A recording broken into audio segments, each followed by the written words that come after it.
It's interesting you did Here, which was Hmm. not necessarily about old age, but that's where the film sort of pans out to, right, over time. Right. And Right. now you have done this. Does it, again, I think I kind of asked the question already and you kind of answered it, but does it sometimes hit you that, because sometimes when you're working so much and you love what you do, you forget about time passing by?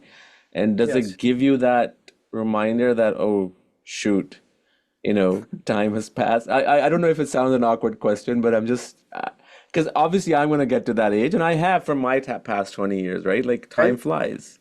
Yes. Yeah, it certainly does. And look, you're catching me at a time in life where, you know, life is what happens to you while you're planning other things, which I think was John Lennon perhaps said that. Yeah. Um, because this tragedy happened in my life and my family's life recently with this fire. I mean, not Hmm. only my house burned down, all my kids' house burned down. Oh, I didn't know that part. Oh, sorry Yeah, about that, man. yeah, yeah. So we're all going through this big transition in our life of well, hold on, And so the way I've approached it and the way that I've tried to, you know, be a husband, be a father is say, hey, listen, you know, the best stories, told have a third act twist that nobody anticipated. And so here we are, what this is going to define us of how we react to this, what we do next. And fortunately, we're all in it together because you do need to lean on people. You do have days where it's not going well. And fortunately for me, I have this wonderful family and we're, all going through this together. So it's a lot about life has been brought into a very sharp focus of where I've been, what I'm doing now, and what's next. So I'm working for Bob Zemeckis, Chris Columbus, James Wan. I'm working for wonderful directors. And I think as long as I have the opportunity to work with those types of directors that I think are very special, um, that I'll keep going as long as the phone Keeps ringing. keeps ringing, and my health, knock on wood. You talked about losing your home. Sometimes, we watch news. We hear whether it's in our country, in our town, or another country, people losing homes, whether it's through war, through floods, whatever, right? Or somebody gets murdered that somebody is close to you. So it just kind of gives you a wake-up call, right, about life. We just had somebody in our community last week that I had met several times, literally just in the middle of the night, people came in, broke the window, shot the guy, and left, and shot the guy right in front of his kids. And I knew this guy, and it's the first time I've know somebody close. I wouldn't say that close, but close enough and it kind of wakes you up. When you lost your home, and this is a very dumb question, I apologize. What was that feeling, you have to lead your family, you have to be there for them, but you have to be strong, but at the same time you're a human being, you know. Yeah. That what I can't even imagine losing a home, I don't even know what I'm asking. Sorry, Don.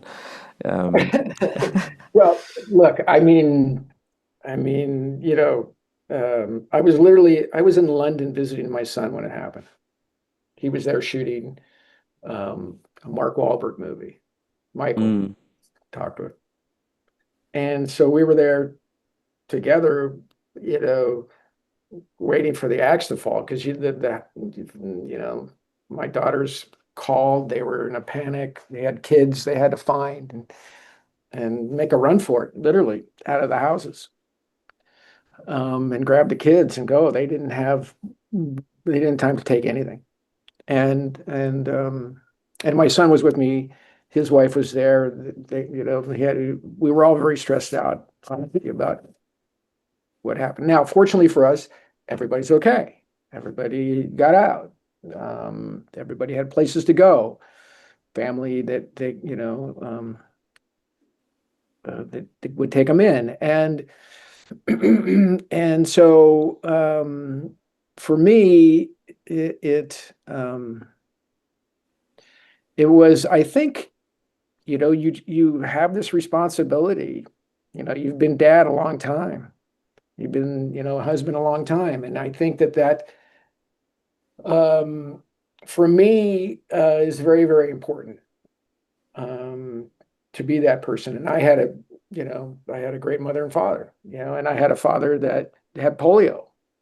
He was in an iron lung for 6 months, and then carried on with his life and marriage and had more kids, and so and so a lot of, I think, my strength comes from that, comes from what my parents lived through, because they were depression kids and they went through World War II, and they went through a lot, you know.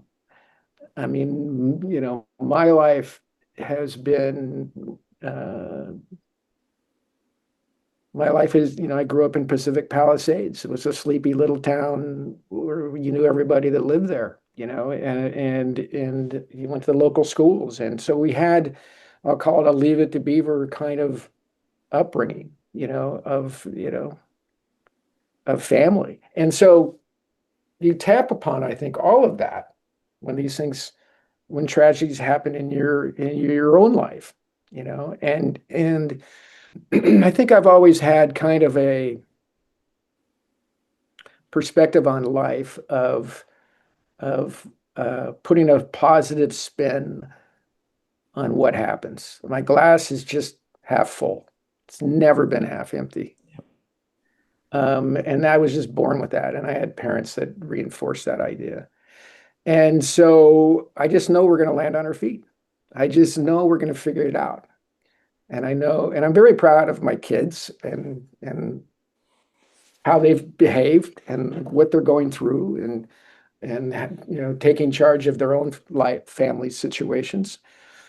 And we're all building back in the Palisades. And you know, that's our goal. And it's working.